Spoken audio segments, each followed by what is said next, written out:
Are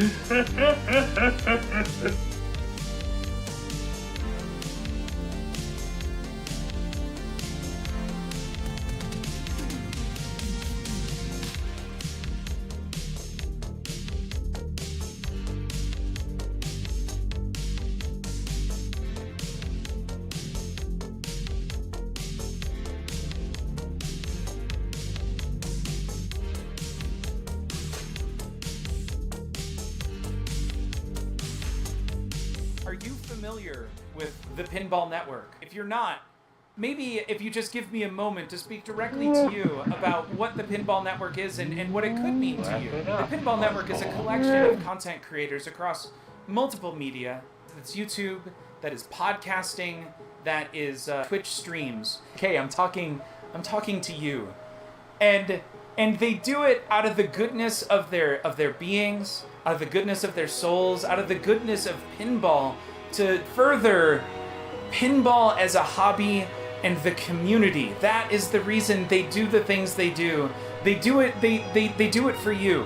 So if you're not familiar with the Pinball Network, you should be.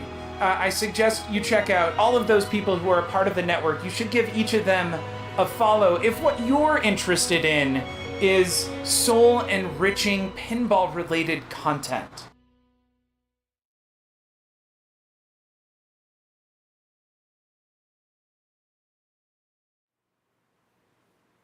Of course. Yeah, oh my God. Autofocus. Come on. There we go. Hey, good evening. Y'all, Ghost Flipper, QDL, Iron Fox, welcome. Good evening. Hopefully you are feeling better and not so blue.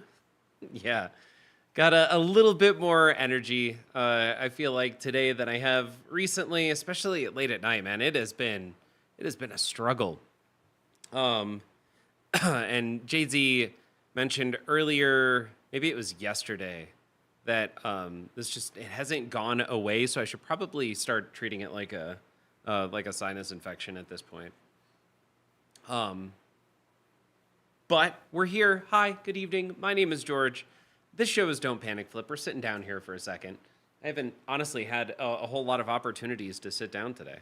So enjoying, honestly, my first bit of alcohol in probably a week. Homegrown, welcome. Thanks, man. It's just been rough. Spyro, good evening. Cheers. It's like feel a little bit better, immediately destroy your immune system with a little bit of alcohol. I feel like that's the right way to do it. Also, this is weird. This is, come on, focus. Idle Wild Idle Aid. I'm gonna read this description. Gin, vodka, cucumber, lime juice, agave syrup, and house-made grenadine. So you decided to stream? It'll disinfect, right? Yeah, exactly. That's the way. Alcohol disinfects. Let's see here. We've got everything set up over here on Stranger Things. I think we're gonna make our way over there. But I have a cool new musical playlist that I think we can try and give a try. I even put a game, first game in, I don't know, 2 weeks since we recorded the last session with Paul. So the last time I've even been out in the garage. Homegrown has played X-Men. Homegrown, what did you think? In fact, I think I saw you posted a bunch of pictures about going to some place in like Northern California. It's legit. It looks legit. Yeah, I'm excited to give it to give it a go. Trying to think of what else. 100%. Okay, so let's see here. I know the flow looks really cool and weird. Is it stop and go or is it flowy? And what's interesting is I would say John Wick maybe is the fastest, most flowy game I've played in a while. So is it flowier than that? Hey, Spyro, thank you. I just want to be healthy again. Like that would be amazing if we could just get healthy. Flow for sure. Okay. Awesome. Cool. Because I wasn't sure, but it seemed like it was like it had all the makings there for a kind of play on the fly style game. And what did you think of the side play field? Is that going to get irritating over time? How many times did you have the ball go in and pop out without being able to flip it? Flow for sure, but not like Foo. Okay. Yeah, Foo had some pretty ridiculous flow.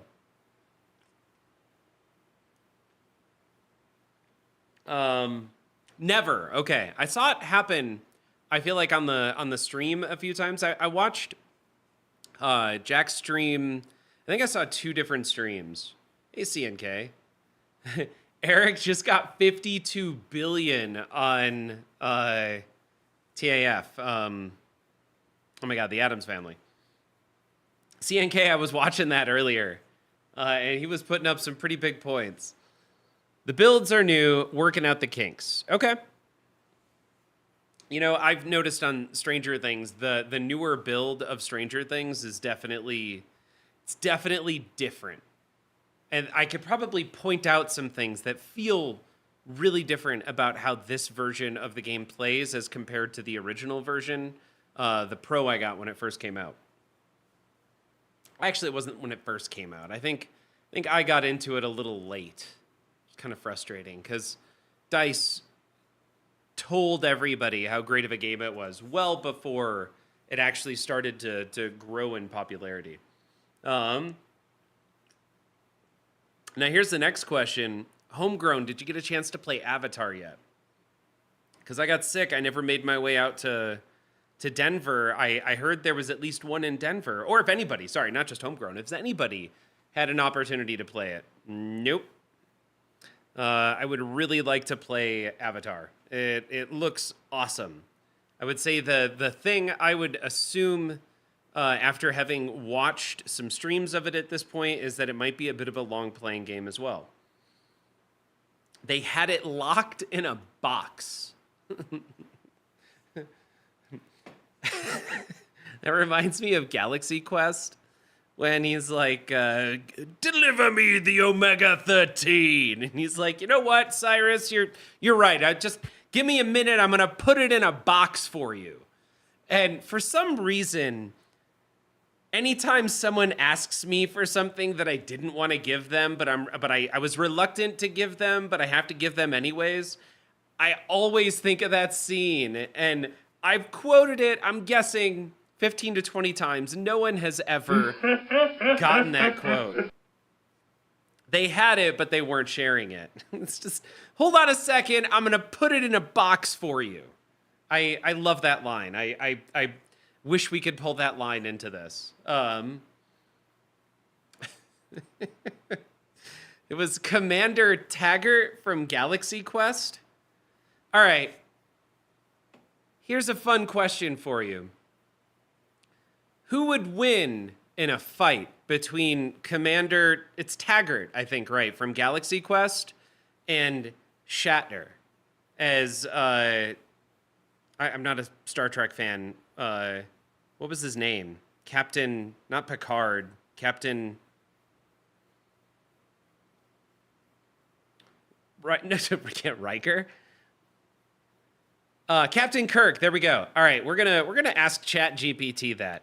Who would win in a fight between Galaxy Quest Captain, was it Taggart? It wasn't Riker.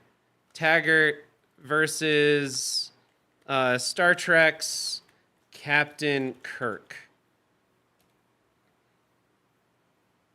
Peter Quincy Taggart, nailed it, played by Tim Allen, and Star Trek's Captain James T. Kirk, played by William Shatner, would be both epic and hilarious. Let's break down the key attributes of each captain for a fun comparison. Experience, Captain Kirk. He's a seasoned Starfleet captain with years of intergalactic diplomacy, combat, and strategic decision-making.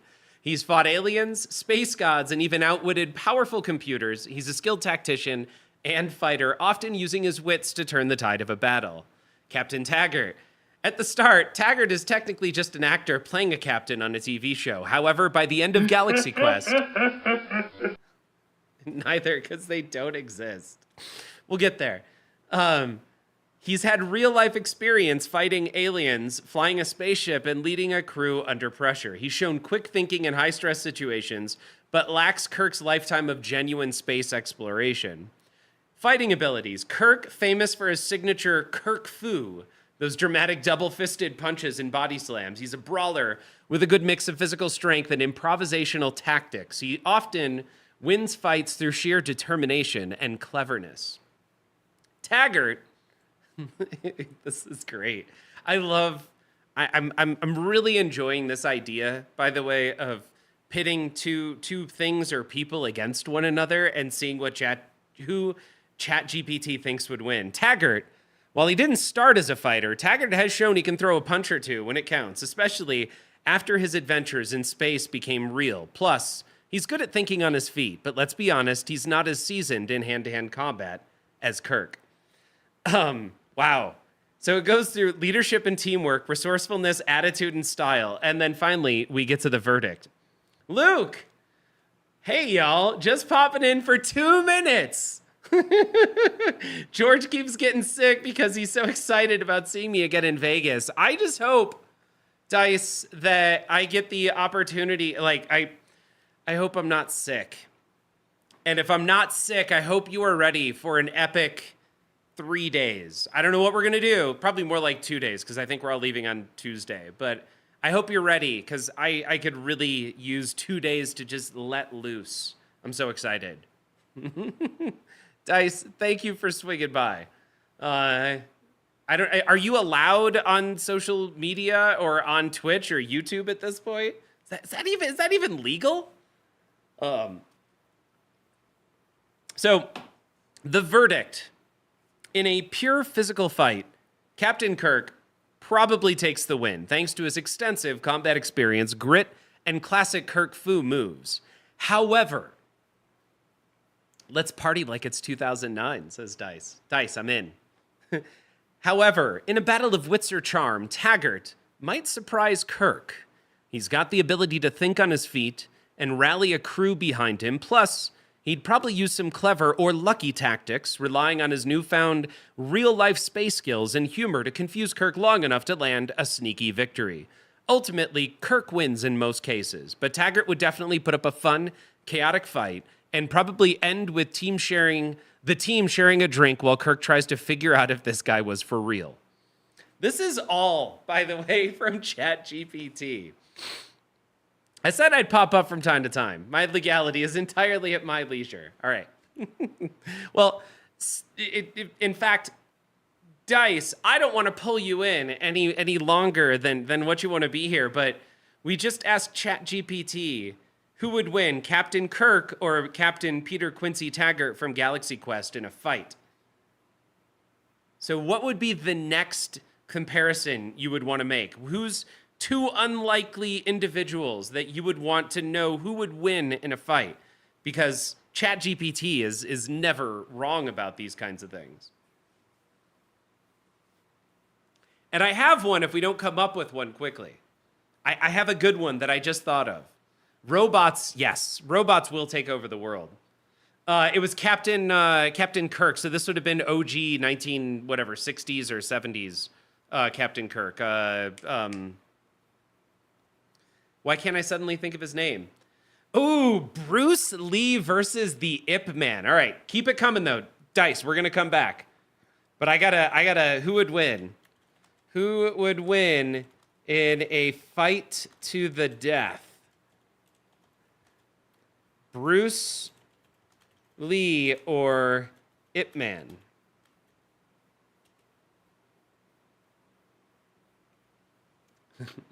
Oh, Bruce Lee versus Bruce Wayne.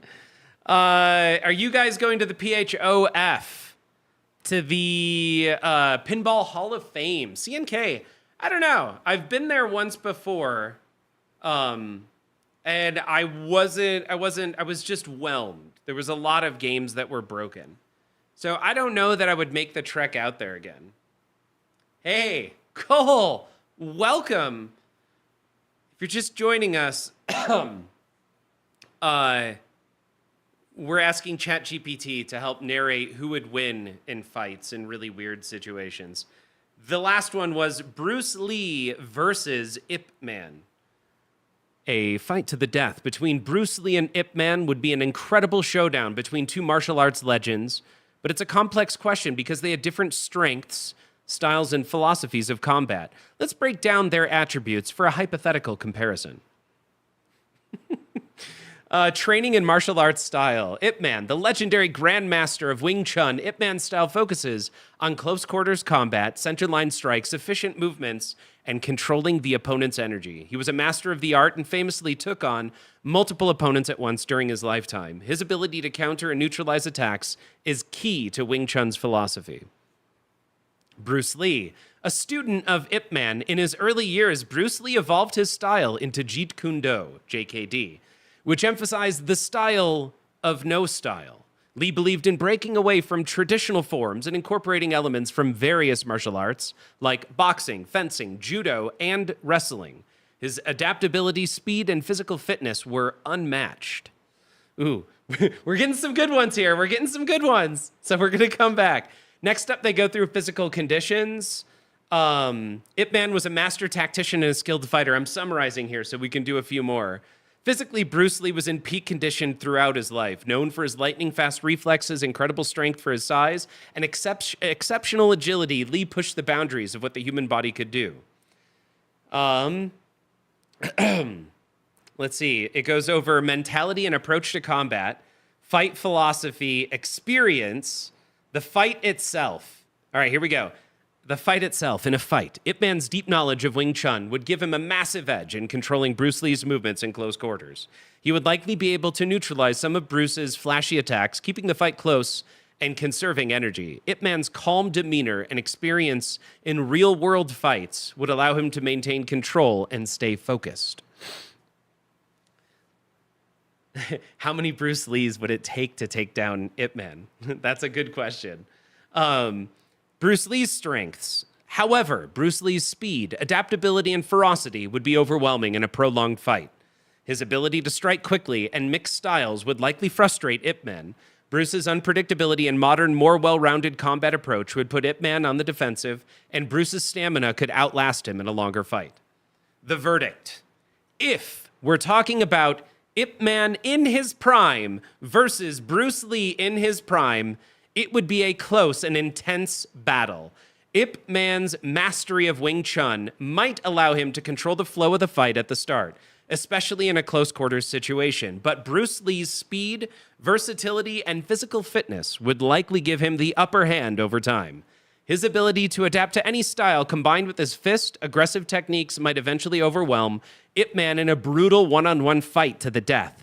In this hypothetical fight, here it comes, Bruce Lee would likely come out victorious using his adaptability and raw physical advantage to overcome even Ip Man's legendary skills. However, it would be far from an easy win, and it would probably go down as one of the greatest martial art battles of all time.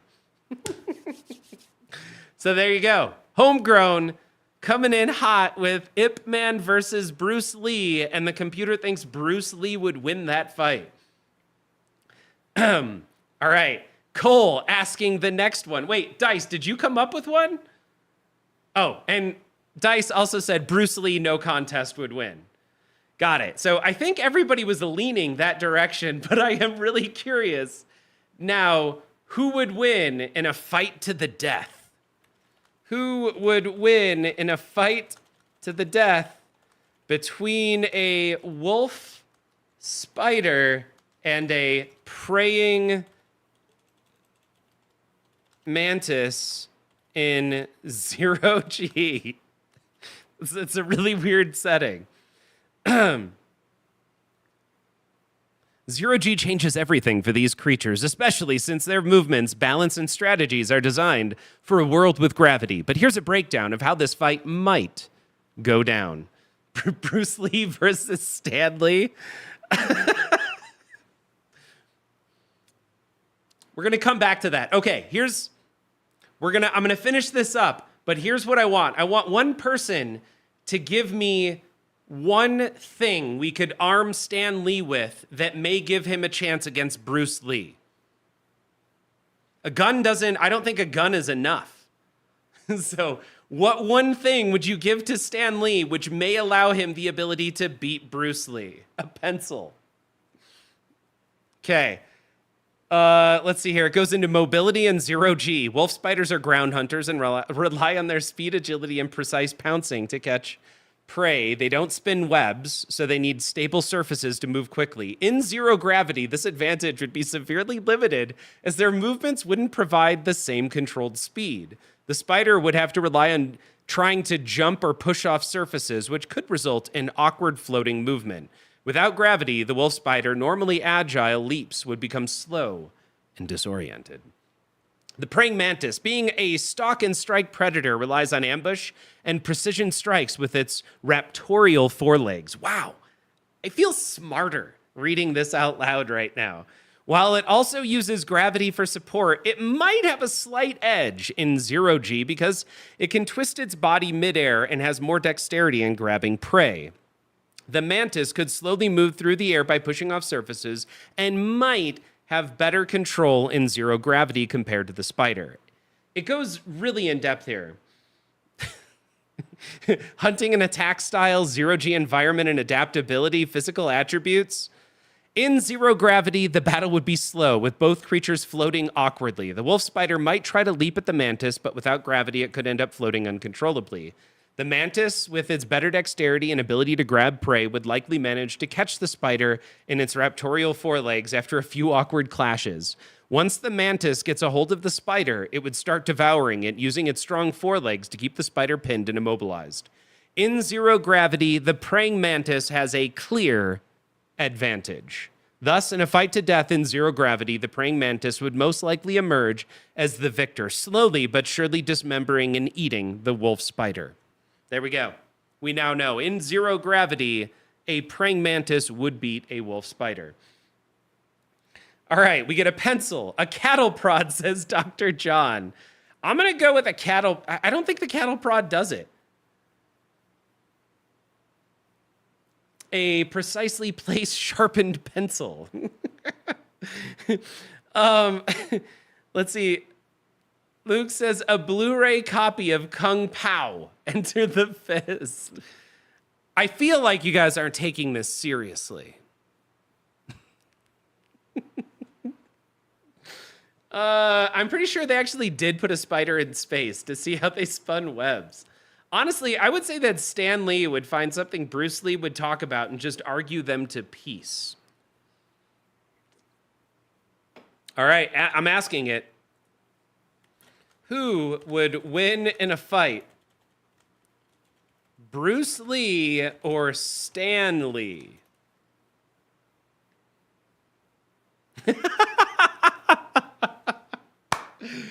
Oh my gosh. I'm using, hold on. Basic Chat GPT. Hold on, I gotta maximize this to see which version.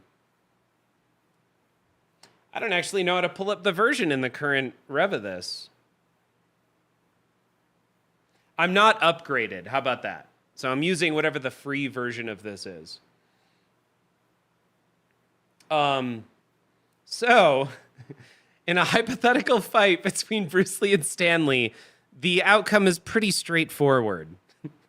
Bruce Lee's strengths, we've already gone over it. Uh-oh, somebody just did something. Chaotix just dropped, subscribed with their primer. Chaotix, woo! Oh, shoot. We're upgrading the stream. Check us out. We're at level 2.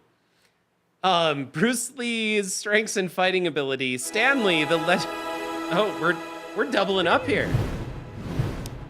Somebody just did something again. Oh man, a level increase for 100. We got there. Look at that. Level 3. Dunzo.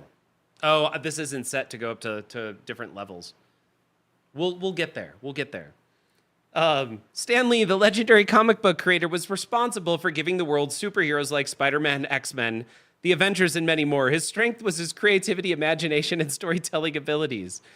Stan Lee's fighting abilities. While Stan Lee was an intellectual and visionary, he was not a fighter. He didn't have any known martial arts training or combat skills. In terms of physical prowess, Stan was never known for being particularly athletic, especially in his later years. The fight. In a physical fight, Bruce Lee would undoubtedly win. But Stan Lee's real superpower, and I'm skipping around, by the way. However, if this fight were somehow happening in a comic book world that Stan Lee created, this is ChatGPT, by the way, going off and saying, in what world could Stan Lee win? In a comic book world that Stan Lee created, he might invent some cosmic twist or superhero intervention that would give him a chance to win creatively. But in a real world scenario, it's clear that Bruce Lee would come out on top. Bruce Lee versus Jason Lee? Or Jason Lee versus Stan Lee? In a world, all his homeboys he created showed up. Yeah. I imagine that's the case. Like, in that world, in a comic book world, obviously Stan Lee has a bit of an advantage because Bruce Lee just, can kick fast? No big deal. NBD.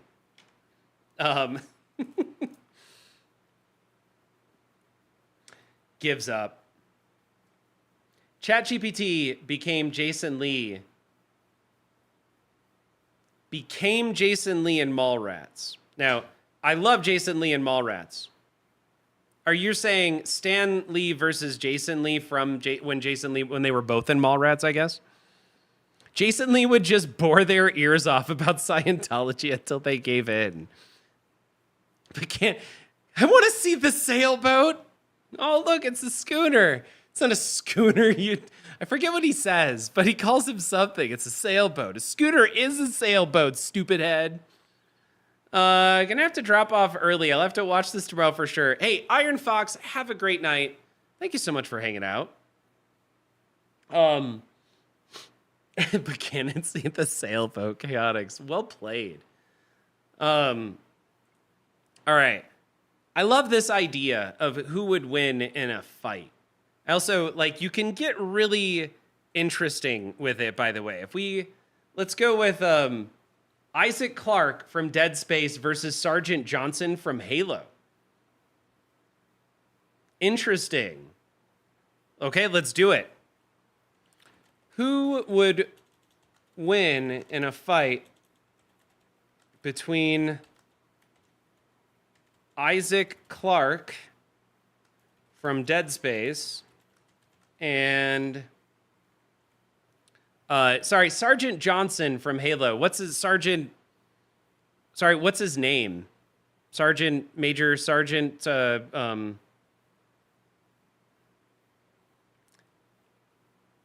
Oh my gosh, I've played so much Halo and I can't think of the main character's name.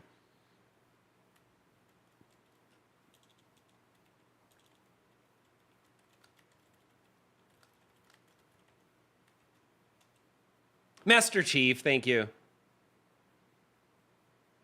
Okay. Wow. Whoa. This is going a lot more in depth. Oh, wait, Johnson was not Master Chief? Oh. Well, that's not... I don't know who Johnson is. Sergeant Avery Johnson from Halo. So Johnson is a seasoned, battle-hardened Marine with decades of combat experience in the war against the Covenant, the Flood, and various other threats in the Halo universe. He's a natural leader and survivor, known for his toughness, charisma, and unbreakable spirit.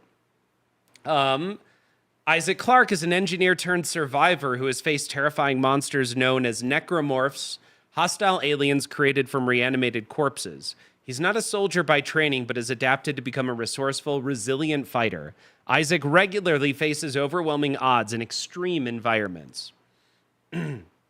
Key factors in the fight. Number one, it references, is equipment. Isaac's rig suit provides an edge with stasis and kinesis modules. His ability to slow down Johnson or manipulate objects at a distance could give him a major advantage in controlling the battlefield. Johnson's military gear is his equipment, and heavy weaponry are lethal, but his reliance on ballistic weapons might be less effective if Isaac can use his environment for cover or slow Johnson down with stasis. Somebody just did something. What is that? A. Ogden just subbed for 38 months. A. Ogden, my hat's off to you. Thank you, and welcome. We're upgrading the stream, and B, we're having a little bit of fun here talking about fights. The suit's badass. Both, when it comes to, it breaks it down: equipment, close quarters combat, ranged combat, and mental fortitude. The fight, it breaks it down into an initial standoff, mid-range combat, and close quarters.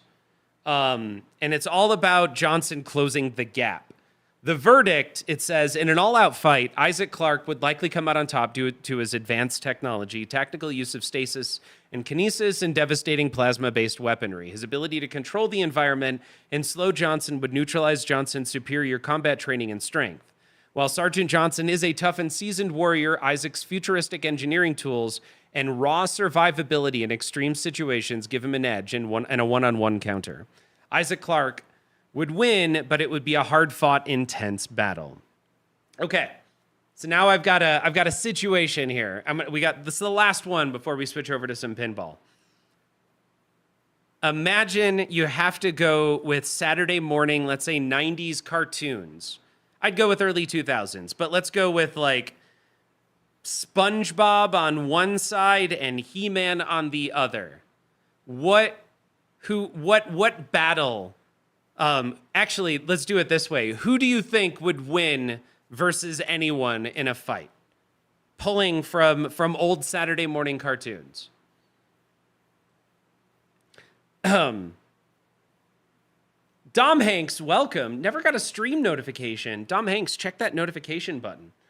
If this is what you're doing tonight, George, you might want to change the title on YouTube. This stream and your last podcast episode had the Stranger Things title. You are correct. Probably should change the title. We're going to get there. The biker mice from Mars, Captain Caveman would win. Agent 47 versus John Wick. Okay, Spyro, we're going to come back to that one. Once again, sticking with cartoons, though. I don't know biker mice from Mars. I also don't know Captain Caveman, but I'm excited. We've got 2 votes so far. Ash Ketchum versus any of the champions. This is a joke, commenting on how Ash just sucks at the whole trainer thing. Chaotic guess. No. Third Leg Jim, Silent Light, Holy Night, all is calm, and all is bright round yon sleep in heaven. Third Leg Jim, thank you. Yeah, we're getting. If you're just joining right now, Johnny Quest is #1 seed for me. Okay, we have a legitimate Johnny Quest. We're asking the question from Saturday morning cartoons, going from, let's say, He-Man in the 80s all the way up to SpongeBob. Vote right now for who you think would win in any fight. Like, it's a part of me that thinks that Johnny Bravo would actually win. Although I would go maybe for Skeletor. Captain Caveman flies and has a big club he beats you with. Dice, have a great night. Thank you so much for stopping by. You played an Elton John LE for the first time yesterday. I finally get it. I want one now. Yep. Ooh, interesting. Okay, so we've got Wolverine, Captain Caveman. We've got Johnny Quest. You're singing Silent Night, totally. We've got Johnny Quest versus Wolverine. I'm doing it. All right. Who would win in a fight between Wolverine and Johnny Quest?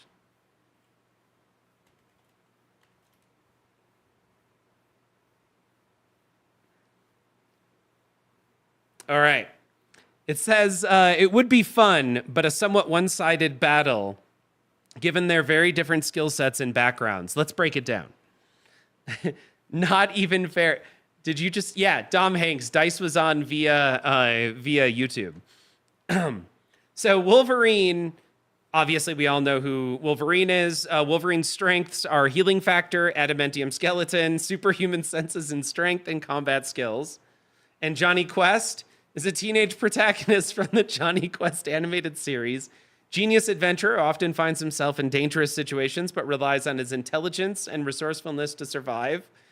Gadgets and allies, athletic and adventurous, intelligence and resourcefulness. Those are his strengths. While Johnny is smart and physically fit for a teenager, he simply doesn't have the raw power to go head to head with a superhuman like Wolverine. Let's see here. In a direct confrontation, Wolverine would win very quickly. His claws would slice through anything Johnny could throw at him, and his healing factor would make Johnny's attacks virtually useless. Even if Johnny tried to run or hide, Wolverine's superhuman senses would allow him to track Johnny down easily. Not looking good, A. Ogden, for Johnny Quest here. Johnny might attempt to use his intelligence and gadgets to escape or set traps, but Wolverine's combination of enhanced durability, strength, and experience would eventually allow him to close the gap. In a one-on-one physical fight, Wolverine would win easily. Johnny Quest is brilliant and resourceful, but Wolverine's healing factor, combat experience, and adamantium claws are simply too much for a teenage adventurer to overcome. I'm sorry, wait a second, I just scrolled down. Wolverine, sorry, the winner, it says at the bottom, it summarizes it. Winner, Wolverine, and then in parentheses, with minimal effort. That's what it says at the bottom. Doc Vortex, welcome. Yeah, Johnny's retiring. Okay, so Dom Hanks, you think He-Man would be pretty tough? I'm good. I'm sorry, I want to keep doing this. This is a lot of fun. But we've got He-Man. Who thinks they could come up with a cartoon that would beat He-Man? Johnny's out. Yep. And by the way, wait, who recommended Wolverine? Because you're getting a point. That was homegrown. So, Brent, you get a point. You hold on to that point. He-Man versus actual clothing. Yes, that's going to be a struggle. Third Leg Jim saying Johnny Phantom. I'm not familiar with that, but throwing out, like, we already did Wolverine. Maybe we could do a King of the Hill kind of thing, so we could try He-Man versus Wolverine. Could try that one, and then try Johnny Phantom. He-Man versus She-Ra. No Iron Man yet? Ooh, Rogue versus He-Man. I like these. Okay. Johnny Phantom. I don't know who Johnny Phantom is, Third Leg Jim, but we're going to try that one first because you said it. Wait, who is Johnny Phantom? Widely recognized and established character in mainstream pop culture. However, few possibilities. Let's see here. Not Johnny Quest and not Danny Phantom. Evidently, people confuse the two. Specific media, feel free. Occasionally, characters with names like Johnny Phantom pop up. At least as of my latest knowledge update. Okay. Hold on. All my useless old cartoon knowledge came in. All right. I gotta. Who would win in a fight between Johnny Phantom and Wolverine? Saying Johnny Phantom is not a widely known or established character, but we can have some fun with this scenario, assuming a few traits for Johnny Phantom based on name alone. It's basically saying it's a hypothetical ghost-like power. Third Leg Jim, yeah, Oh, Danny, you're saying it was Danny. Okay. We're going to skip Johnny Phantom. The story is, it's having to make up attacks. Like, it's trying to make up a character. Stop. So we're going to go, who would win in a fight between He-Man and She-Ra?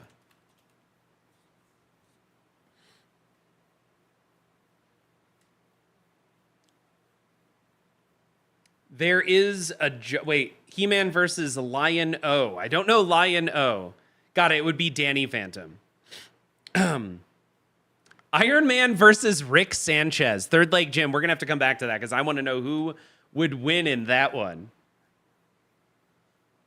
So We're going to come back to that. First of all, who go ahead and vote right now for either He-Man or She-Ra. Who do you think would win in this fight? He-Man, aka Prince Adam. It says both characters wield incredible strength, magical abilities, and legendary weapons. Here's a breakdown of how the fight might play out.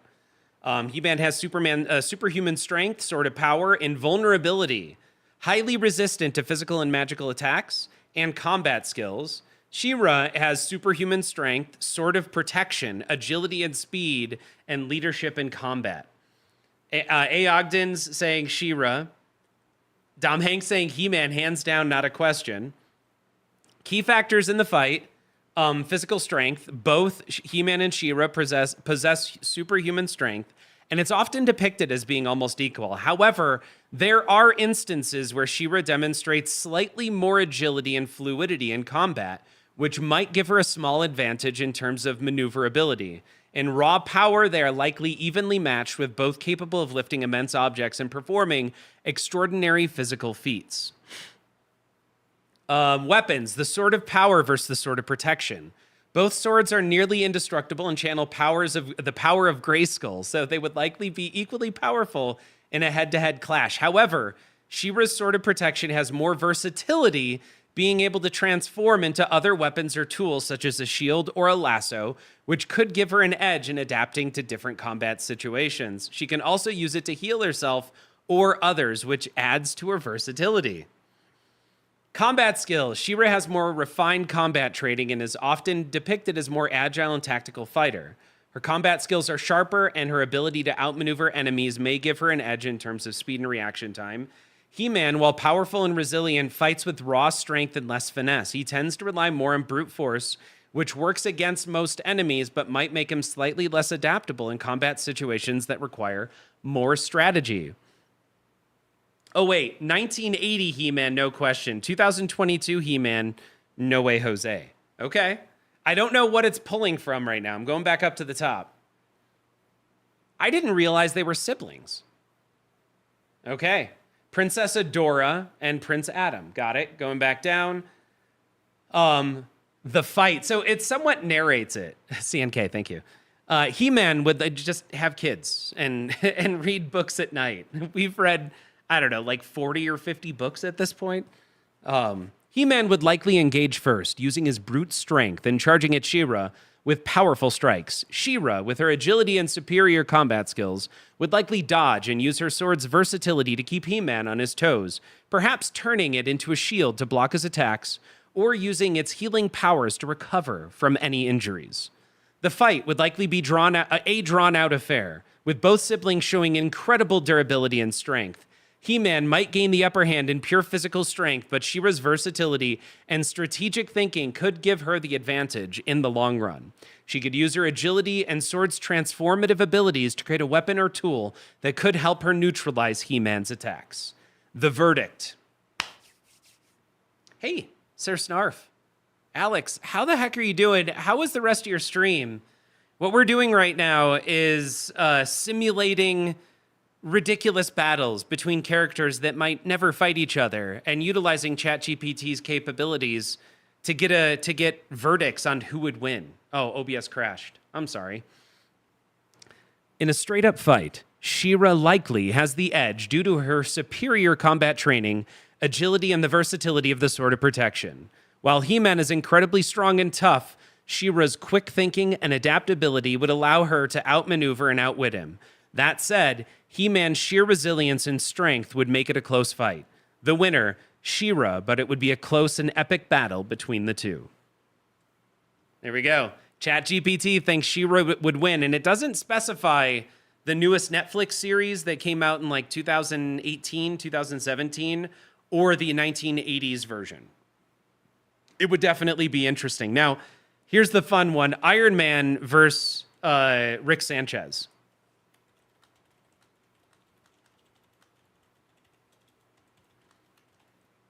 Iron Man and Rick Sanchez. Ooh, Gandalf versus Dumbledore. I mean, without a doubt, Dumbledore wins that fight, though, right? All right, so A. Ogden thinks Iron Man would win. I think it's Rick Sanchez easily. Harry Potter versus Harry Potter. Text. Nice. Well done. Next up, though, is Gandalf versus Dumbledore. Intriguing matchup, considering both characters are incredibly intelligent and resourceful, but they operate in very different contexts. So here's a breakdown. We get who Iron Man is and who Rick Sanchez is. Hopefully everybody is familiar with these two characters. Rick has a portal gun. He invents stuff. He's cunning and resourceful and genius level intellect. Iron Man has the same. Has the Iron Man armor, flight, combat training, and technology. Key factors would be intelligence and preparation, technology, combat styles, durability, and evasion. Let's jump into one of these. Both characters are, this is about intelligence. Both characters are geniuses, but their approaches to problems differ. Iron Man typically prepares for a fight with technology and strategy, while Rick often relies on improvisation and unorthodox thinking. If given time to prepare, Iron Man could create countermeasures against Rick's technology. Let's see here, the fight. If the fight were to take place in a controlled environment, Iron Man would likely take to the skies using repulsor blasts and missiles to attack from a distance. He would leverage his technology and combat training to engage Rick directly. Rick, on the other hand, might use the portal gun to avoid direct attacks and to reposition himself, allowing him to fire back with his inventions and gadgets. If he were able to outsmart Iron Man with an unexpected gadget or a cunning trap, he could turn the tide of the battle in his favor. I love that. Doc Vortex, he'd download an Iron Man model, then upgrade it in every way. I agree. It better say that Rick Sanchez would win. In a direct confrontation, Iron Man has the upper hand with his combat experience, technology, and durability. However, Rick Sanchez's unpredictability, intellect, and access to bizarre technology give him a fighting chance. If Rick can leverage his gadgets effectively, he might outsmart Iron Man. Ultimately, it could go either way depending on the circumstances and the context of the fight. If Rick approaches the battle strategically and makes use of his advanced gadgets and cunning, blah, blah, blah. However, in a straightforward battle where both are fully prepared and using their full capabilities, Iron Man likely has the advantage. If it's a toss-up, but given the unpredictability of Rick, it could very well be Rick Sanchez if he plays his cards right. In a more direct combat scenario, Iron Man would likely take the win. Oh my God!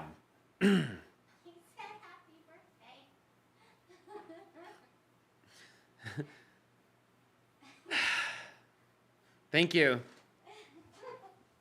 It's not... It is in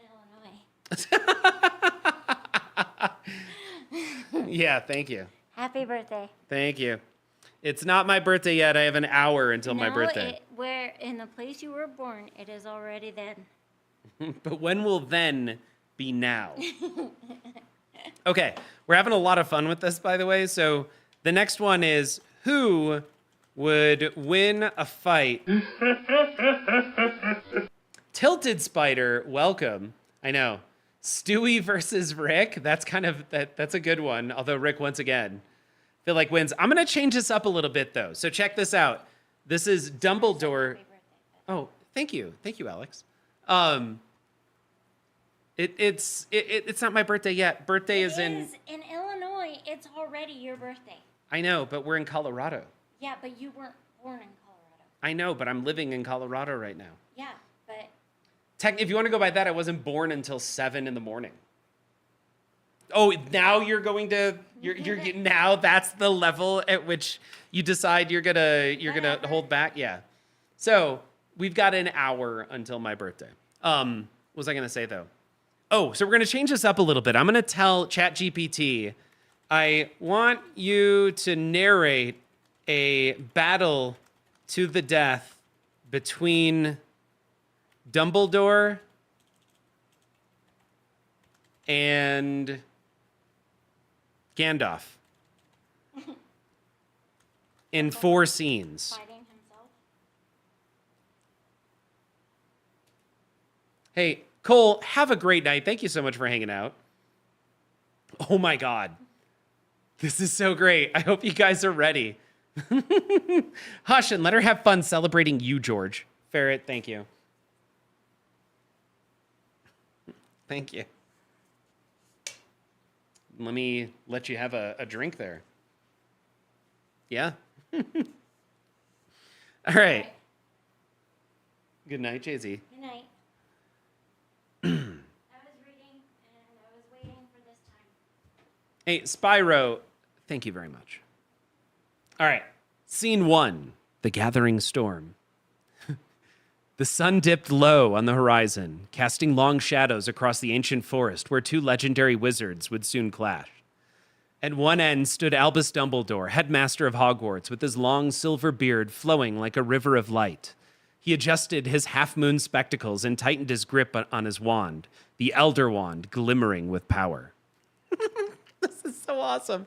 Across the clearing, Gandalf the Grey emerged, his staff adorned with ancient runes and a fierce glint in his eyes.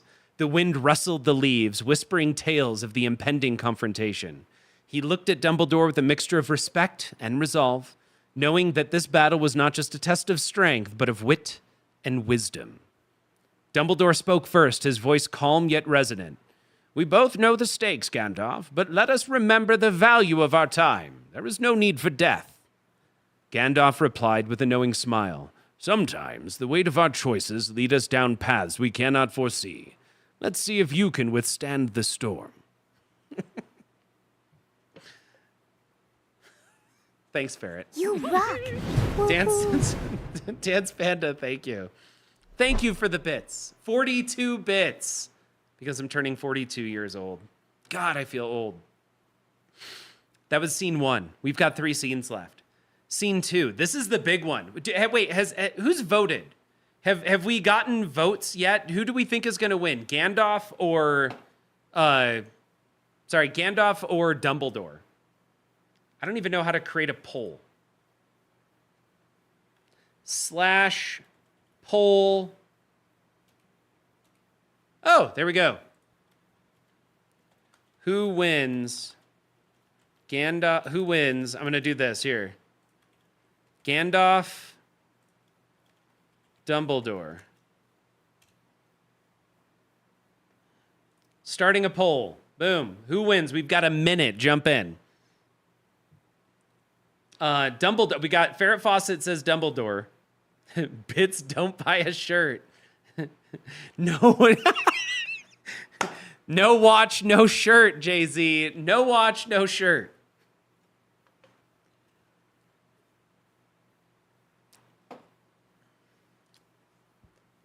All right. So far, we've got all Dumbledores. It is no one is voting. Okay, there we go. We've got 3 Gandalfs and 4 Dumbledores. Shitting on me will not get you a better birthday present, says Dance Panda. Third Leg Jim, look at this. There, you Harry Potter dorks. Yeah, I am a Harry Potter dork. That's not even, I have more. There's so many more Harry Potter tattoos. All right, I think we got it. Dumbledore won.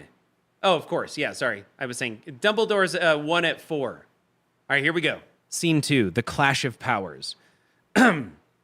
With that, the forest trembled as both wizards unleashed their magic. Dumbledore waved his wand, conjuring a swirling torrent of golden light. Ferret, why am I looking at your... Oh, because Third Leg Jim called us Harry Potter dorks. I was just pointing out the... I really like Harry Potter. I have Harry Potter tattoos. By the grace of J.R. Tolkien, I'll smite thee. Conjuring a swirling torrent of golden light that spiraled towards Gandalf. Fox, my dear friend, he called, and with a burst of flame, the phoenix appeared, illuminating the darkening woods. Fox screeched, diving toward Gandalf with fiery intent. Gandalf countered swiftly, raising his staff. You shall not pass, he thundered, summoning a wall of shimmering blue energy that absorbed Foxfire. The phoenix circled overhead, undeterred. Gandalf unleashed a barrage of lightning bolts crackling with raw energy as they shot towards Dumbledore. The two wizards danced around each other, dodging and weaving through trees, their powers illuminating the forest in a dazzling display of magic. Dumbledore countered with elegant flicks of his wand, reflecting Gandalf's lightning to strike the ground harmlessly. You are powerful, old friend, but power alone cannot win this fight. Scene 3, the test of wits. As the clash intensified, both wizards began to recognize that brute force would not suffice. Dumbledore, with the flick of his wrist, created illusions of himself, multiplying in the clearing like fireflies. Can you discern the real from the illusion, Gandalf? He taunted. Gandalf narrowed his eyes, feeling the magic pulse around him. Illusions won't save you, Dumbledore. He spun his staff, casting a wave of smoke that enveloped the area. Through the haze, he could feel the weight of magic in the air, a tapestry of spells woven by Dumbledore's mind. This is epic! George put his thumb on the scale by saying gray. Oh, sorry. White wins easy. You're saying white, Gandalf the White versus Gandalf the Gray. Who is older? Interesting. That is a really good question. I should have specified. Hard to have a battle of wits with an unarmed person. LOL, just saying. Dance Panda giving tier 1 subs to Wolfman and Borg Dog. Dance Panda, my hat's off to you. Thank you. Thank you. Oh, we're leveling up here. How much does a kilogram of magic cost?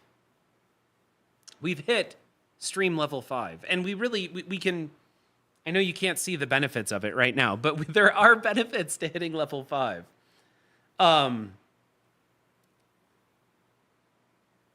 Let's see. Gandalf began to chant in ancient tongues, summoning the power of the earth itself. The ground trembled as roots and vines emerged, ensnaring the illusory Dumbledores. You may be clever, but I am no fool, he declared, forcing the illusions to dissolve into mist.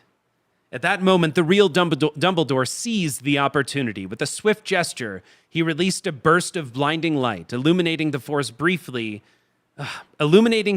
and briefly disorienting Gandalf. Your wisdom is commendable, but it seems you still underestimate the light. Scene 4, the final confrontation. Okay. Oh my God, Fair, you won't get banned. You keep chatting. The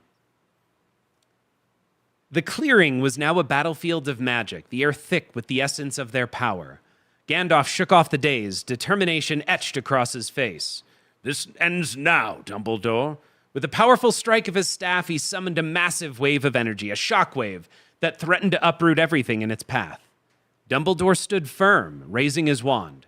You would invoke destruction upon this land, he shouted, channeling all his magic into a countering force. The two energies collided, creating a cataclysmic explosion of light and shadow that illuminated the night sky. As the dust settled, both wizards stood at the epicenter, battered but unbroken. With their magic at its peak, they prepared for one final duel. Dumbledore, eyes blazing with determination, whispered, "For the greater good," as he unleashed a powerful spell of binding and protection. Gandalf, undeterred, raised his staff high and called forth a final surge of fire and light. For Middle-earth! The forces collided once more, creating a dazzling display of magic that split the very air around them. In that moment, both wizards realized the futility of their battle. Their powers were too great, and neither would emerge unscathed. They shared a final nod of respect before the energies consumed them, leaving behind only a shimmering light that echoed through the ages, a reminder of the power, wisdom, and sacrifices of two legendary wizards. That was BS, ChatGPT. I said a fight to the death, not that both should kill each other. Tom Hanks, you sound like Bane from Batman. Yeah, that's. I have voices for Gandalf and Dumbledore. We'll get better. I've been banned for less. So both of them died as they killed each other with their immense magic. Less than stellar. ChatGPT. I'm disappointed. All right, we're going to jump over here, though. Oh. down that long kind of sucked. How we doing here? Are we centered? No. There we go. Hi. What's up? Oh, lost the chat. Hold on. Gotta pull the chat up.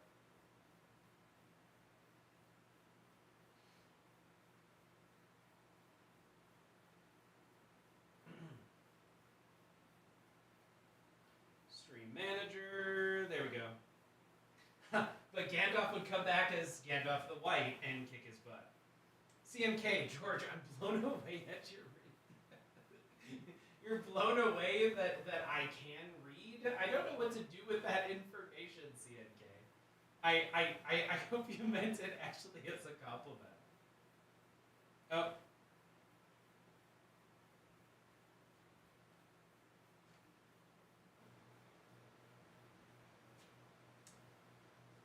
That should be better. Thank you, Dance Panda.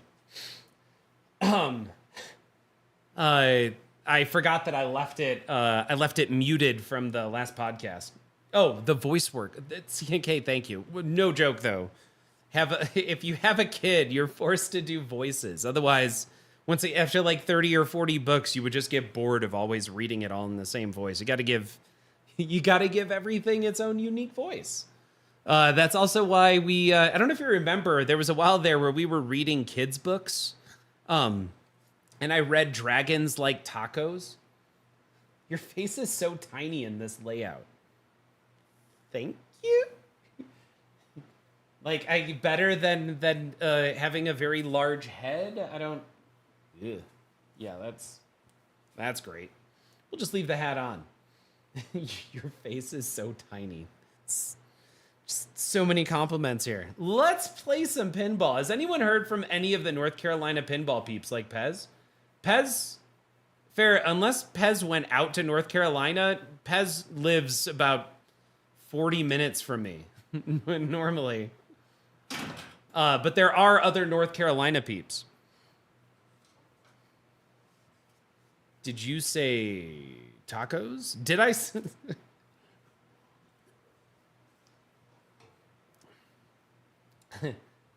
No, he is in, I mean, I don't want to dox him. Wow, I just like almost dox Pez.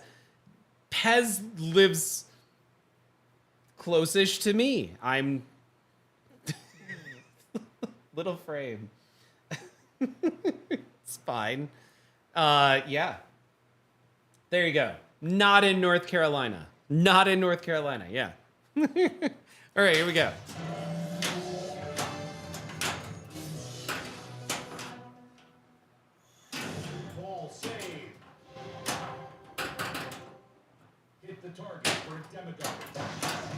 Nope. Right, Ogden, the Western United States. Yes, Pez does live in the United States. Stranger Things is good, George, but I think you need a Black Knight Sword of Rage Pro. Kirk, I don't disagree. I would actually love to get a Pro Sword of Rage again. It's been too long.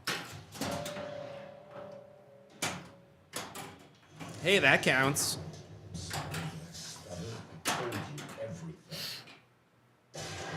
In one of the other 49 states.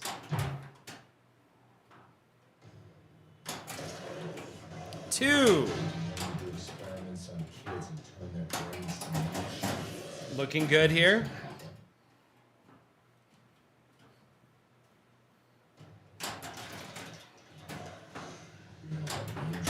Oh no.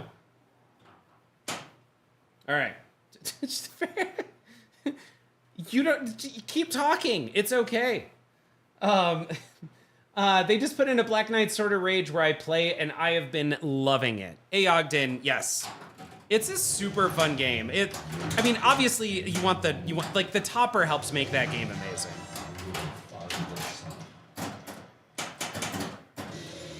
But it's awesome, kind of how brutal the game is. As you progress in the game, it forces you to hit the dangerous shots in the game, and that's a lot of fun. If George had it, it would be a Blue Knight Sword of Rage. Last time you had a Black Knight Sword of Rage, you were doing push-up challenges. Yeah, Tom Hanks. Still struggling with my left shoulder. because of those challenges. I never will forget any of this ever happened.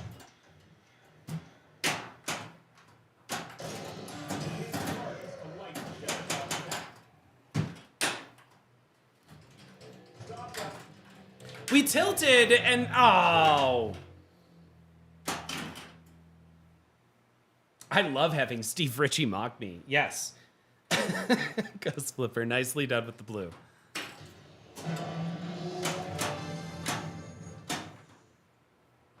All right, what are we gonna do? Up and around, get that guy started.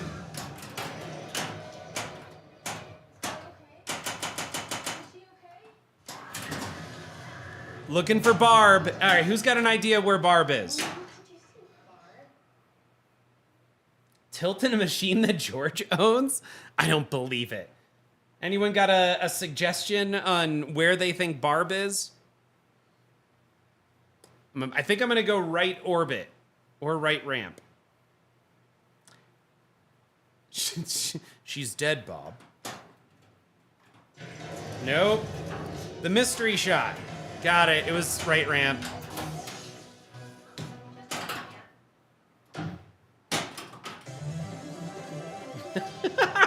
Night Surf. Between Dance Panda and Night Surf Ride, she's dead. Nobody cares where Barb is. Even in the show, nobody cared where Barb was.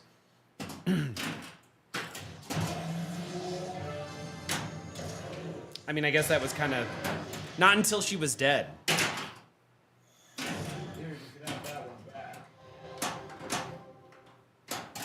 Crap.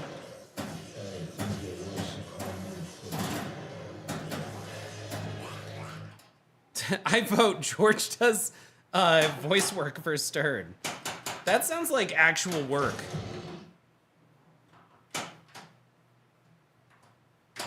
There we go. There we go. Extra ball. Let's extend this horrible first game. Advanced dot.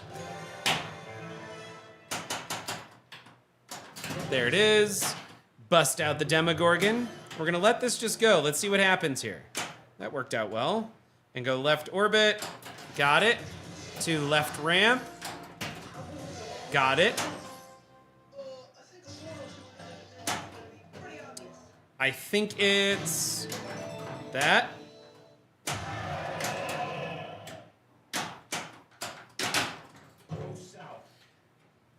Hank Hill, like from King of the Hill. I think we just gotta do that. Yeah, there we go. Just hit it in the hole. Super easy, barely an inconvenience. Hey, Hollywood Polo, the night has been fantastic.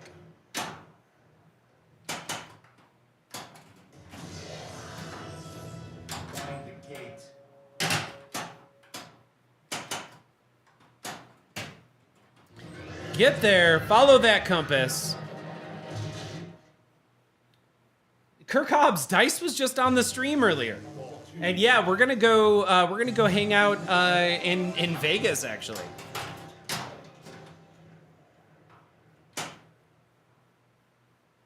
So I will get the chance. Yeah, exactly. He did quit, but he did also say that he might swing by. Oh, supper versus dinner. What did I have for supper? What did I make this evening? Ooh, I slow cooked chicken all day in like a savory sauce. And that went in with some gluten-free pasta, dairy-free butter, and a dairy-free pesto. All of that together with some garlic bread on gluten-free toast. Dance Panda lost chat. I don't know what that means. Who made that? Well, I made the chicken, and Dance Panda made the pasta and the garlic bread. I know. Smedley, Bumblechuck, F gluten. I know. And it sucks because I've still got problems. And that's with all of the effort I'm making to stay away from gluten and dairy. All right, right ramp. Come on. Got it.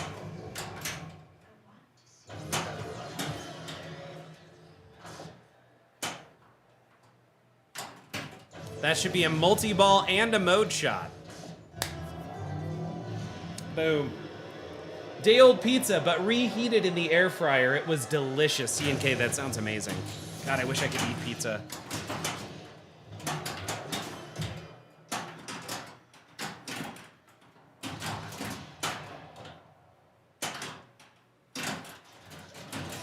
Mode shot. We're gonna get that last one back. I'm just gonna be patient here. Good. What do I want to do? I think I want to hit that.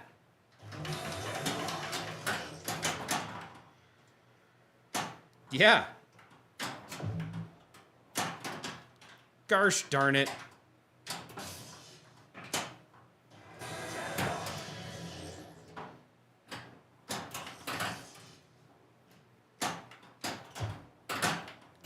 All right. Cool. Good.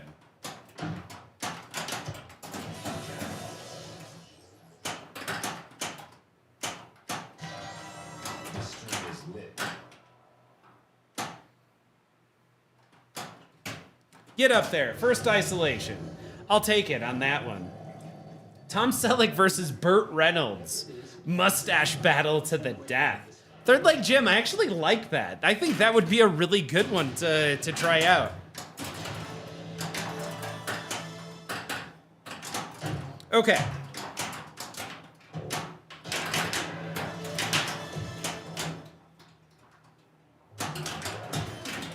All right, I think maybe we've got an Adaball there.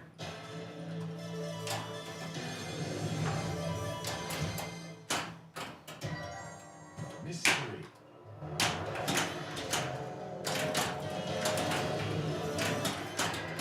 I think we got our first super.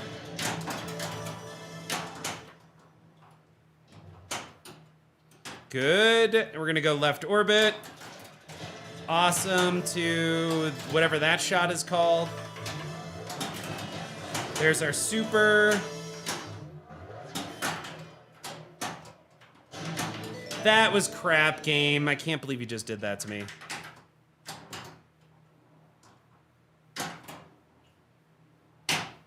Okay, we're gonna go left orbit. Do the same thing. To there.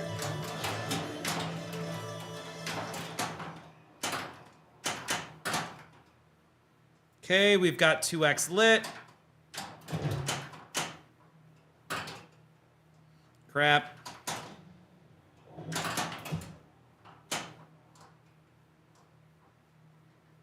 Whew.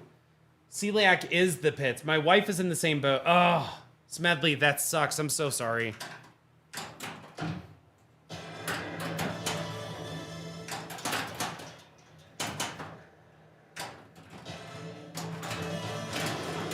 Awesome. Perfect timing.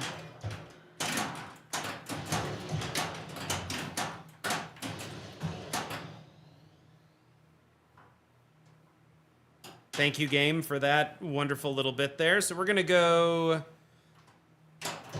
Oh. Left orbit again. Up and around to this shot there. Beautiful. Oh, no. Mystery is lit. I'll take a mystery.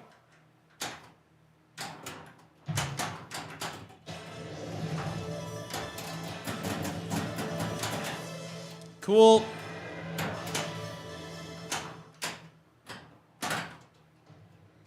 Cool. What do we need? 2 more shots. I think we might get another. That sucks.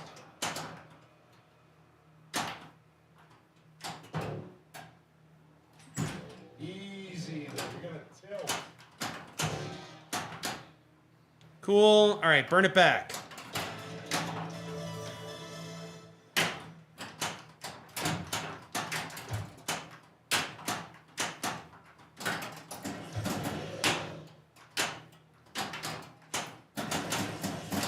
There it is. Is that gonna give me another Adaball? No. That might, though. Mystery. Oh, hey, we got a drawing. That's always fun. Ugh. All right. Whatever. Can you imagine a celebrity death match and their mustaches jumped off their faces and started to wrestle? I like that. Hey, Ogden, thank you. That felt like a pretty good multi-ball. It, let's see. Only 3 drawings collected so far.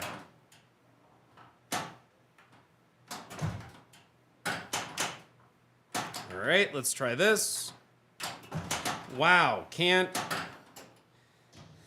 he can't buy a bucket. It was okay. It was okay. As Yoda would control you must have. As Yoda would control you must have control. I'm sure that was said appropriately, and I'm just not inflecting on like the wrong part, or the right part, I mean.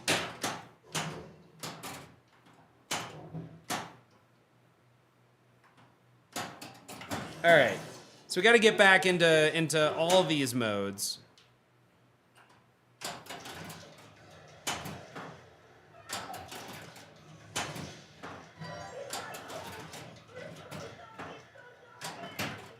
Awesome. There's a mode. I love that. 3 shots in a row. That was beautiful. I am going to compliment my own shots.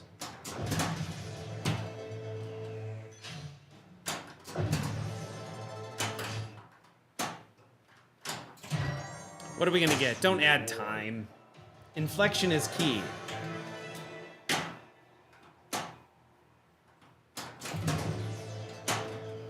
Cool.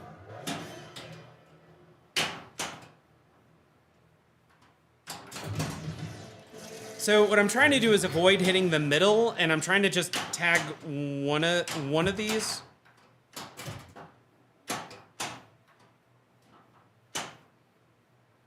And then safely have it go into the mystery shot. Yeah, I was trying to avoid that shot exactly.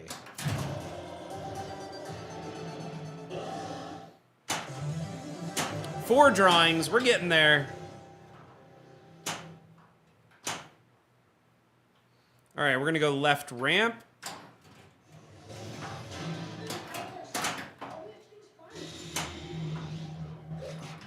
Stop doing that. I tried. And that's the important part. Oh man, I forgot. I queued up amazing music. Dance Panda, have a great night. Thank you so much for swinging down here. That's not bad. That was... I'm excited for the music we have queued up. This song in particular was one that I decided I really liked.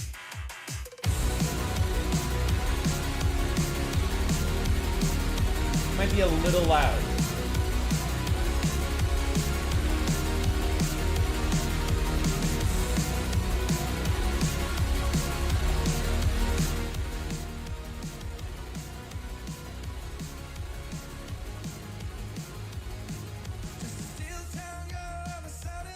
Hopefully y'all can still hear that. It should be loud enough to be heard in the background, but not overpowering. I'm looking at the levels. The levels look good.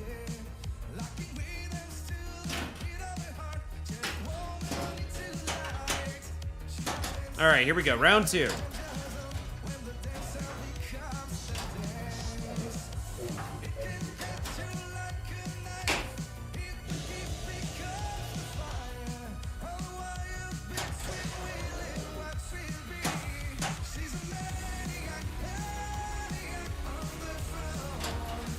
There's two.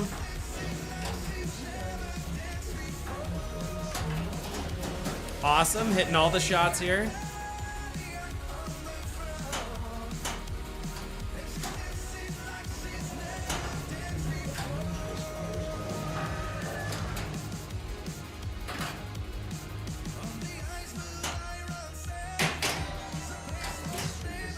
Barb's not there. All right, keep looking for Barb. If you've got a thought on where Barb might be, you go ahead and shout it out.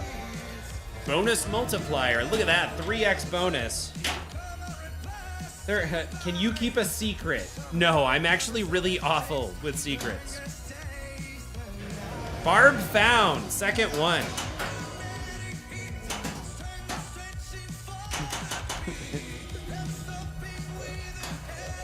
Two, three.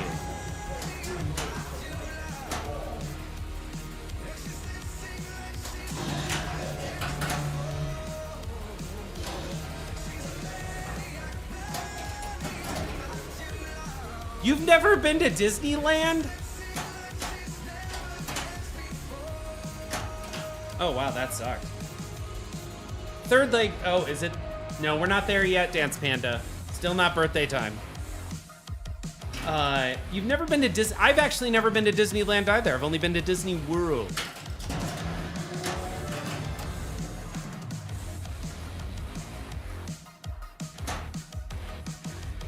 Let's bust out at the same time. God, I hate that we already drained. Cool.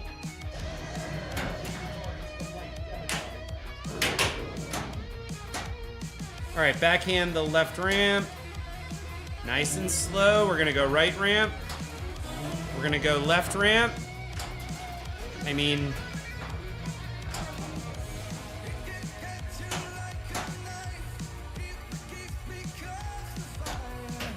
left ramp. I love the original version of this song, and then they put out a banger like this.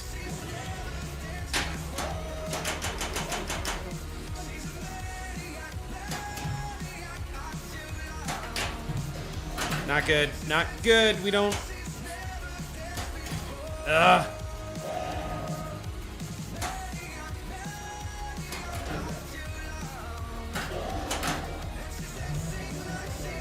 Oh, it gave it to us. Whatever, I'll take it. Right ramp. Got it. Extra ball. Got it. Done. Dunzo. Dunzo funzo. We've got that extra ball. Now we need to go right ramp again. I don't want all the extra time. I really didn't want it to begin with. I could work towards my multi-ball. Yep, there's ball 2. That also feeds it to the left flipper. Left out lane ball saves lit. Okay, that worked out well for me. I'm gonna go there. Let's bring that multi-ball into this, shall we?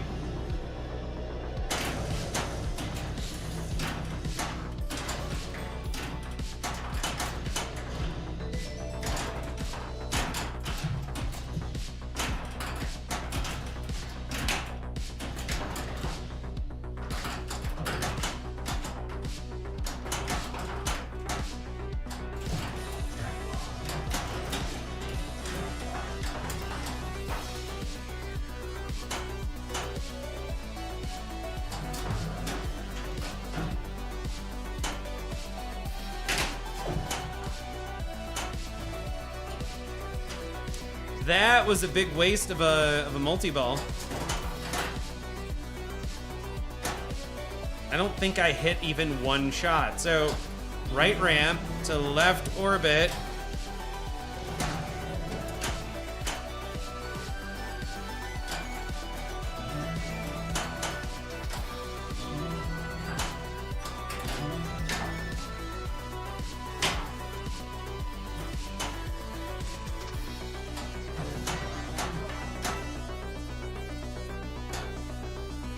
Will it give it to me? No, we did not. We didn't save Will.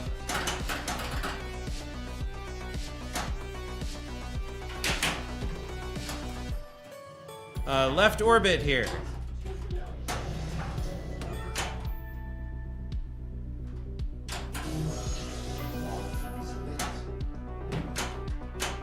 I'm gonna try this again. Left orbit, got it. So we're starting that mode.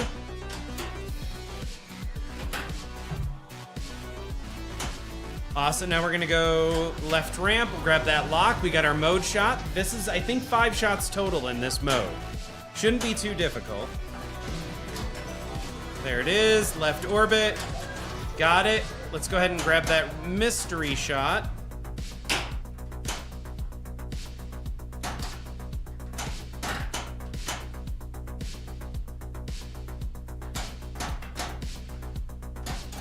There it is. Mystery. And mystery. That should close that mode out. Light ourselves some isolation on a ball 2.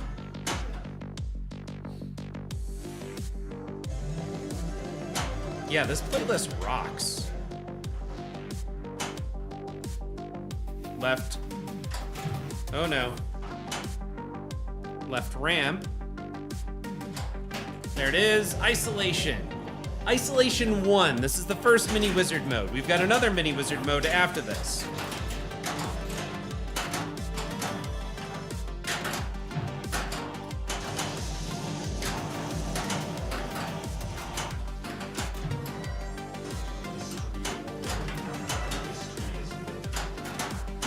All right, we've got our 2X. I got another mystery.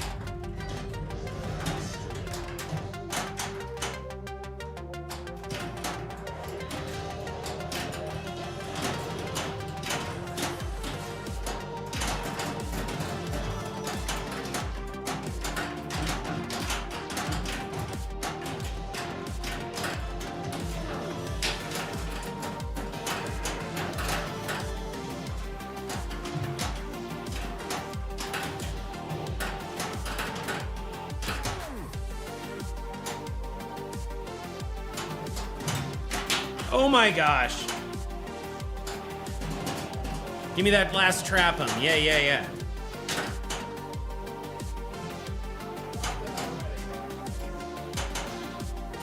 All right. Could have gone better. It was getting spicy there for a second, third leg gem. It did not, well, it didn't really end up spicy.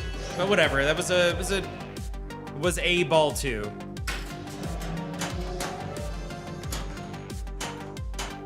Now we gotta do the whole thing over again. We gotta hit all these shots 3 times each.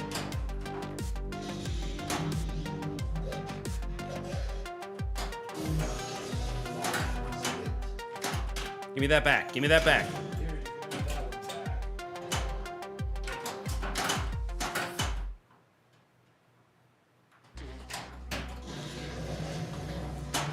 All right, got the left ramp. Come on, give me right orbit.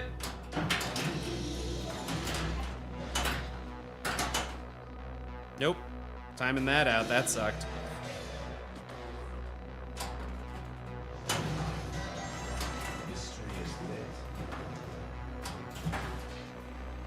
Mystery. Give me bullshit. 17. 17. Demogorgon ready. All right, that works.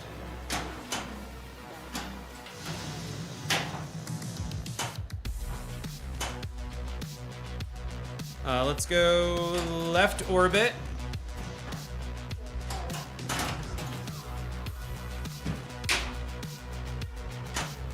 We're gonna try that left orbit again. I don't want to hit the middle shot until we start a mode. There we go, now we can hit it. Although now it closed due to the mode, which is kind of irritating. Only slightly.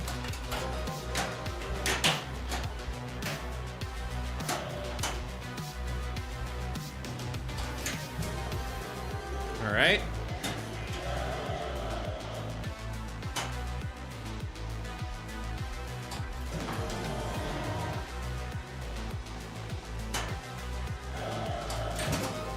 Cool, and the last shot here. What was that? Gosh, I've been stuck on my novel for a few days. I'm writing a rom-com romance fantasy novel. It takes place in France during the German occupation in 1941. Wow. Are you seriously? Because that sounds like a really cool setting. Hey, by the way, we just completed that mode. First one. That's gonna give us another drawing.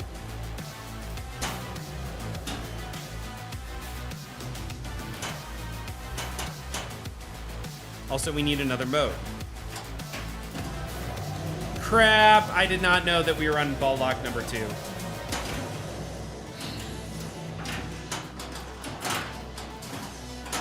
Lazarus.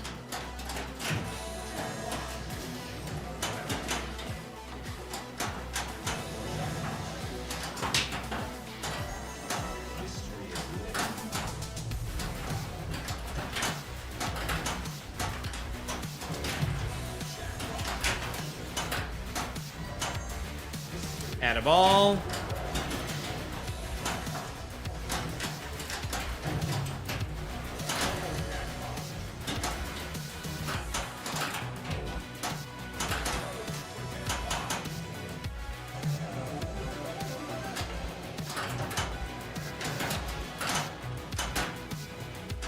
We're cool. Yep. 40,000 words as of now. Okay, Third Leg Gym. Color me impressed. That's awesome. 40,000 is it's a good amount. That's a novella right there.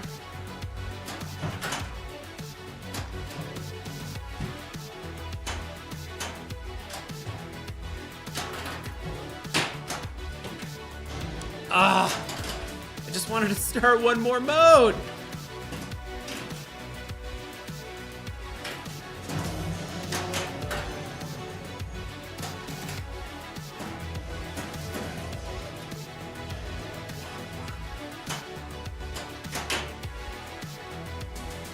All right, ball lock and a mode start. Operation Milkwood. Also, we get ourselves an extra ball.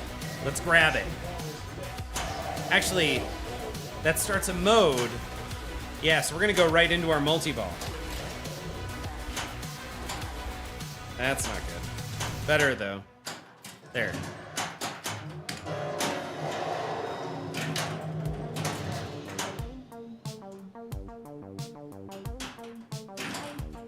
Mode shot.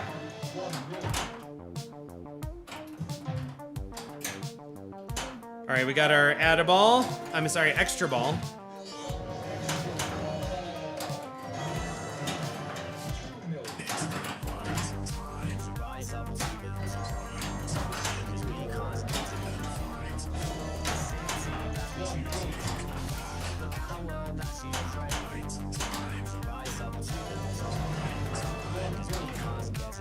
Oh no.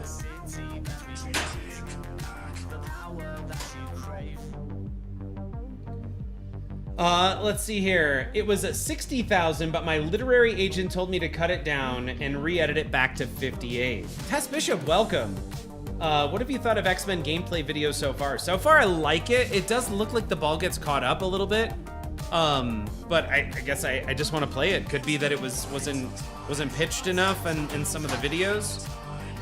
But it looks awesome, dude. And so with the literary agent and working towards your, was it 58? I guess is what you're suggested to get to, and it's rom-com romance fantasy novel set in German occupied 1941. I'm intrigued, and it is X-Men, and it is the Uncanny X-Men, so it is the Days of Future Past timeline.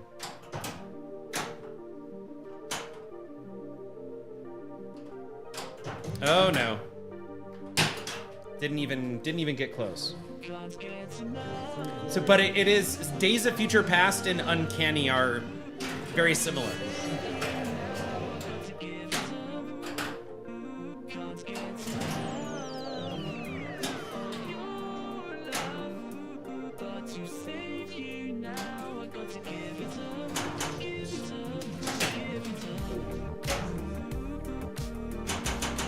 I'm gonna go right ramp.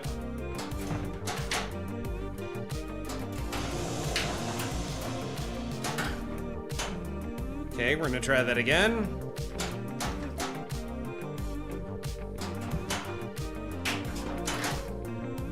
Try it a third time. Are you kidding me?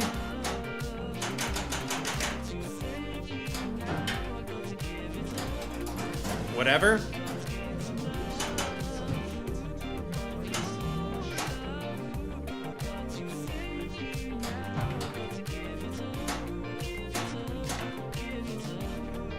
And that is all she wrote on Ball 3. Days of Future Past was really cool. And Third Leg Gym, if you get a chance, if we get a chance, we did spend one stream kind of just looking at the layout, and it looks awesome. Very, very unique. And what's cool about it is there's hands in the game, and it's all about the Sentinels, right? So there is a Sentinel head that comes out of the playfield up, and then there's hands on the playfield that can mess with the ball. Like it's fairly immersive. All right, we got one last game in us. because I turned 42 in 10 minutes. Ew.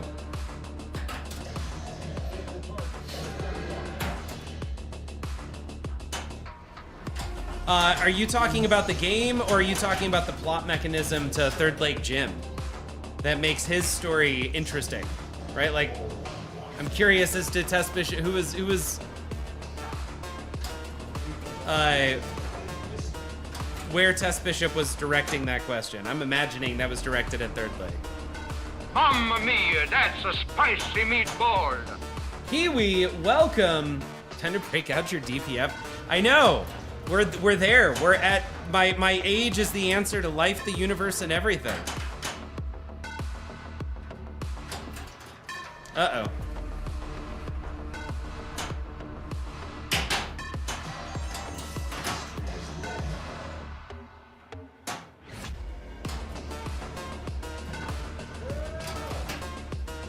All right, that's ball lock number 2. Oh, Sentinels from the plot. Oh. It is confirmed in the lore that humans built the Sentinels. Sentinels from a plot perspective don't seem all that interesting. I don't know. So...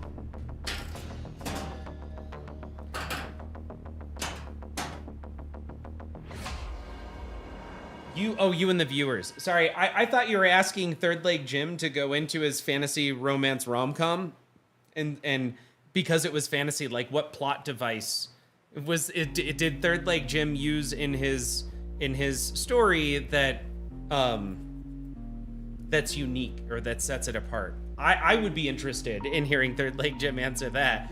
But from the perspective of the Uncanny X-Men, what makes it so fun for me in terms of story is we're kind of there, right? Like the Sentinels were created initially to combat the X-Men or mutants in general, but eventually the Sentinels get to a point where they start upgrading themselves over time. And if that's not the story, that's the way I would want the story to be. Like, what happens when you let AI start defining and building AI as opposed to it being programmed? And we're approaching very quickly that place where how AI operates will be like a black box. We'll no longer really know. It's like we train it, we set it loose, and 2-3 years later, it's doing things we couldn't possibly fathom because it's going off and learning itself.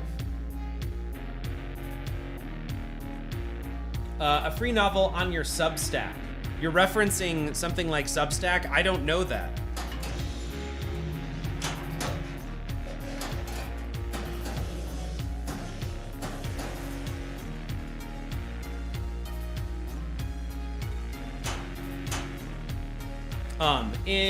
Now, I did not follow Uncanny X-Men lore. Like, I didn't follow it a lot. I did see the movies, and I do know that the majority of the X-Men, I think, are dead in the Uncanny X-Men. There's very few left because these Sentinels become essentially nigh unstoppable. And Third Lake Jim pointing out that writing other stories in between stories helps with write more efficiently. How did their combat evolve?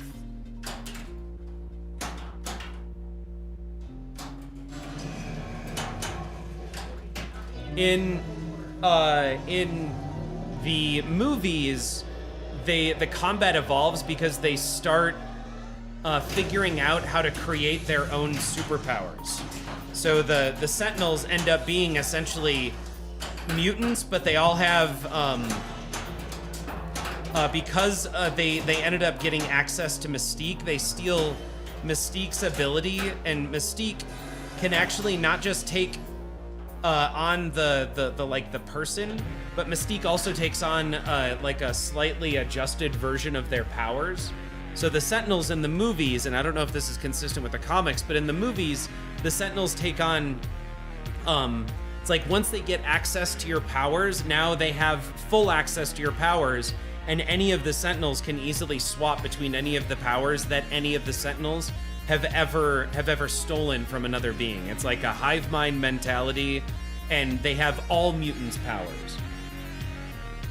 So as you're fighting, imagine you're somebody as silly as the Human Torch or something like that, and all you have is fire. Well, they get 3 or 4 people with ice powers to overwhelm you, right? Like they understand how to counter any one person's particular abilities. Now it gets more difficult with someone who has, let's say, time-bending abilities or portals, and you see that in the movies pop up to where they really do have a hard time capturing people like Cable and some others. But think of easy ones like people that can fly. Yeah, dude, those Sentinels take those mutants out very quickly. It takes a mutie to fight a mutie scheme. Yes.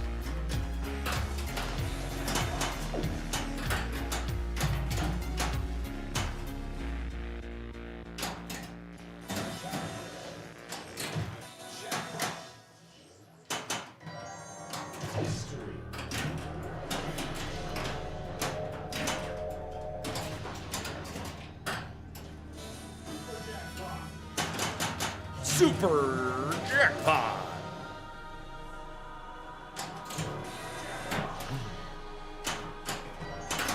Mystery is lit. Mystery.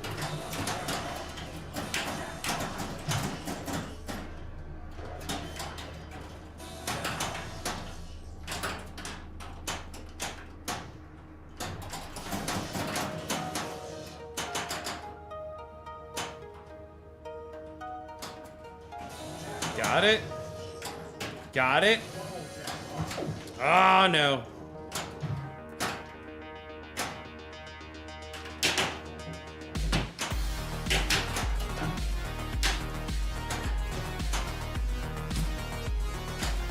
Oh, get over there. Well, as far as the game goes, the music is kind of off-putting from what I've seen. Oh. You know, I don't think I've actually heard the music yet. I heard that Gambit's voice maybe isn't the most fantastic thing, like the voice actor.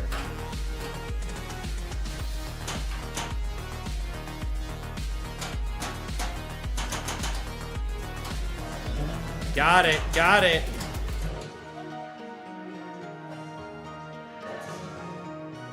Where's Barb? 2 drawings.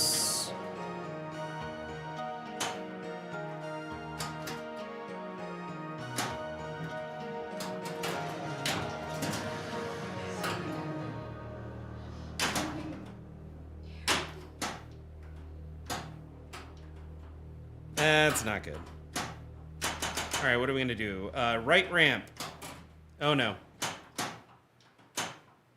We're gonna try that shot. Nope, not there.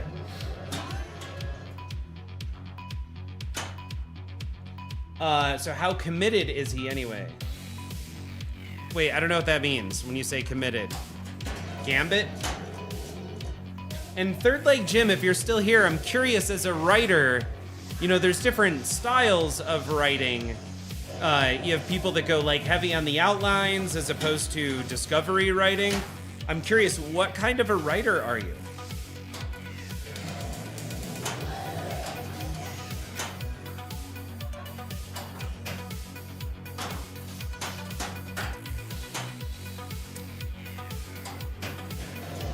You're getting close. It's got to be the left orbit.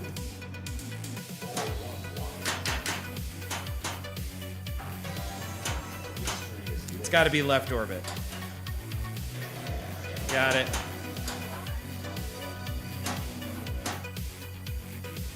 All right, what do we want now? We want right orbit. Try that again.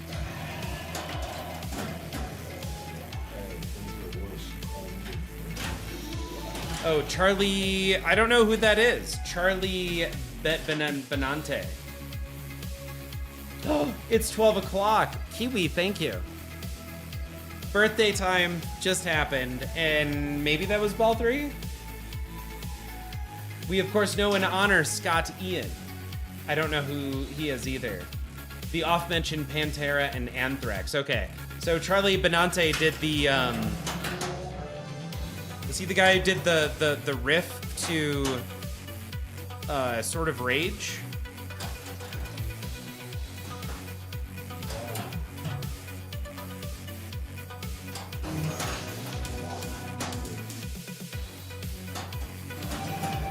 All right. Kiwi, thank you.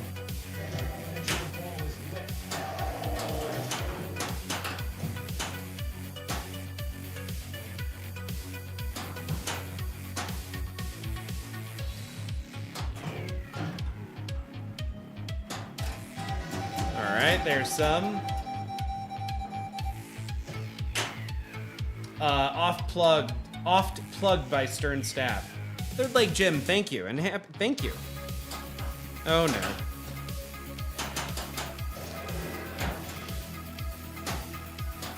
There we go. There we go. There we go.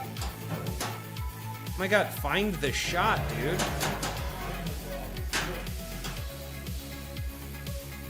Okay, Scott Ian worked on Black Knight 3. Okay.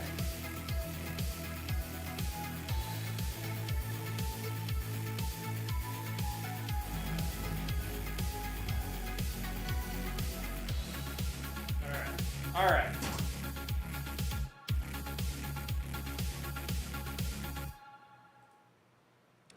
Y'all, thank you very much for hanging out tonight. That was a lot of fun. Oh, man. My body does not like sitting down anymore. Speaking about being 42. Stern is name drop Benante all over, it seems. Okay, so I'm assuming then that's who was involved in the X-Men soundtrack? And I gotta scroll back up. I do feel like there was one... Oh, that's what it was. Who would win in a fight to the death between Tom Selleck and Burt Reynolds?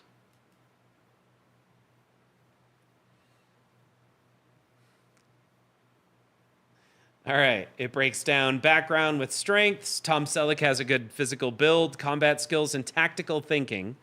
Magnum P.I. often relied on his wit and intelligence to solve problems, which could translate to strategy in a fight.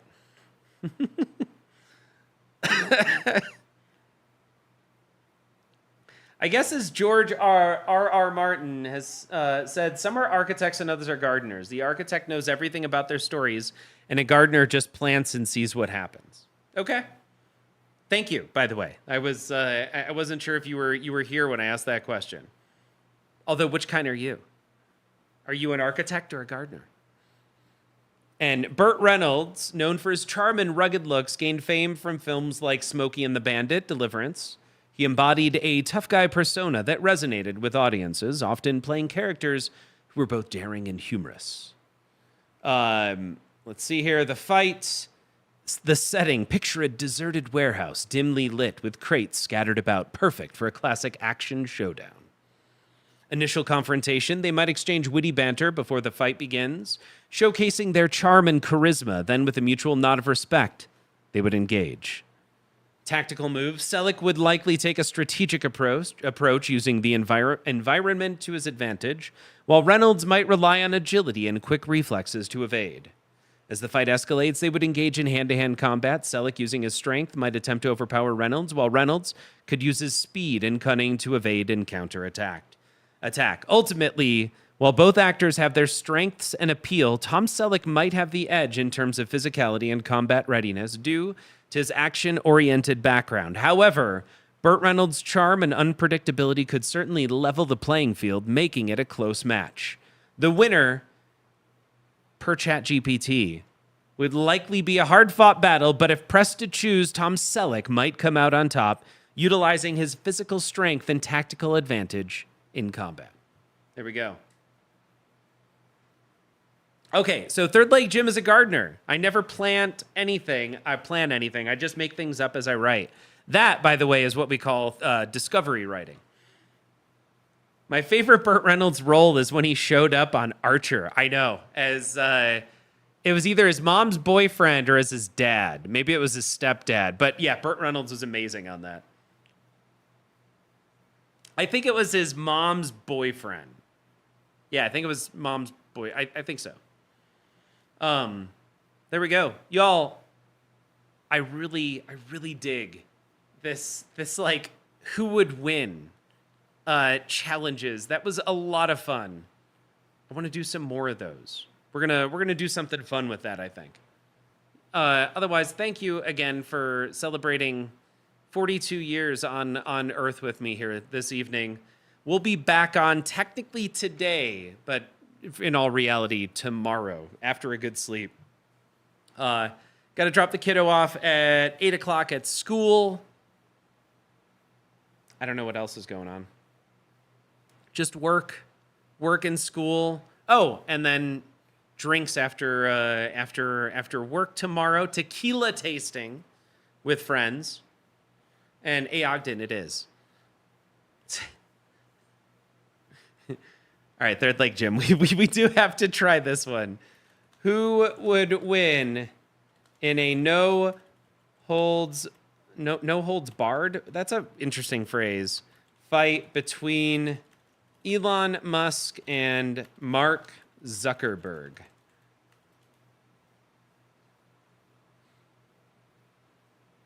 Certainly an interesting spectacle given their contrasting personalities and backgrounds. Here's a breakdown.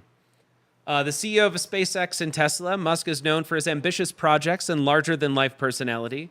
He has a reputation for being bold and unorthodox, which could translate into a fighting style that is unpredictable. Physical fitness. Musk has engaged in various physical activities, including martial arts training, specifically Brazilian Jiu-Jitsu. His willingness to try new things could give him an edge in adaptability during a fight. Zuckerberg, co-founder and CEO of Facebook, now Meta, Zuckerberg is known for his analytical approach and focus on technology. He has recently taken an interest in martial arts, particularly jiu-jitsu.